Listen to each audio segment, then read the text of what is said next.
જો 15 તારીખે તમારો ટાર્ગેટ ચૈતર વસાવાને મોદી સાહેબના હસ્તે જોડવાનો હશે તો મારો પણ ટાર્ગેટ છે આવનારી તાલુકા જિલ્લાની ચૂંટણી સુધીમાં 1 લાખ ભાજપના કાર્યકર્તાઓને આમ આદમી પાર્ટીમાં અમે જોડી દઈશું। તો દર્શક મિત્રો ગઈકાલે 15 નવેમ્બર હતી અને 15 નવેમ્બરના દિવસે મિત્રો બિરસા મુંડા જન્મ જયંતિ નિમિત્તે મિત્રો ચેતર વસાવાએ ભાજપમાં જોડાવા અંગે શું કહ્યું, શું તેઓ ખરેખર ભાજપમાં જોડાશે કે નહીં જોડાય તેના વિશે મિત્રો આપણે આ વિડીયોમાં વાત કરીશું। તો વિડીયોમાં છેલ્લે સુધી બન્યા રહેજો।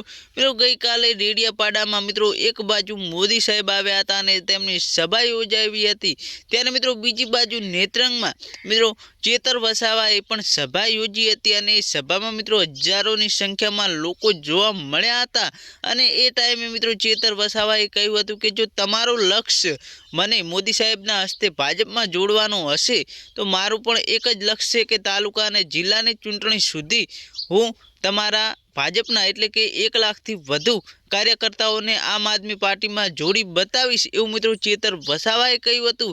અને મિત્રો હવે ચેતર વસાવાની સાથે મિત્રો લાખોની સંખ્યામાં યુવાનો લોકો જોવા મળી રહ્યા છે અને ગઈકાલે પણ મિત્રો તેનું ઉદાહરણ તમે જોઈ શકો છો કે કેટલી સંખ્યામાં લોકો આવ્યા હતા, ચેતર વસાવાની સાથે હતા।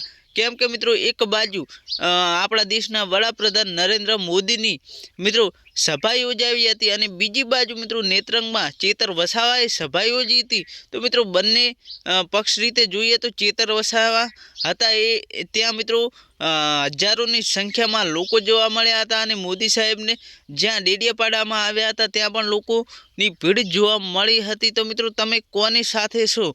શું તમે ચેતર વસાવાને સપોર્ટ કરશો કે પછી મોદી સાહેબને સપોર્ટ કરશો? અમને કોમેન્ટમાં જણાવી દેજો। મિત્રો અમે કોઈ પણ પક્ષનો વિરોધ કરવા માંગતા નથી, ખાલી તમારી માહિતી માટે આ વિડીયો બનાવીએ છીએ। વિડીયો ગમે તો વિડીયોને એક લાઇક કરજો, ચેનલ પર નવા હોય તો ચેનલ સબસ્ક્રાઈબ કરવાનું ભૂલતા નહીં।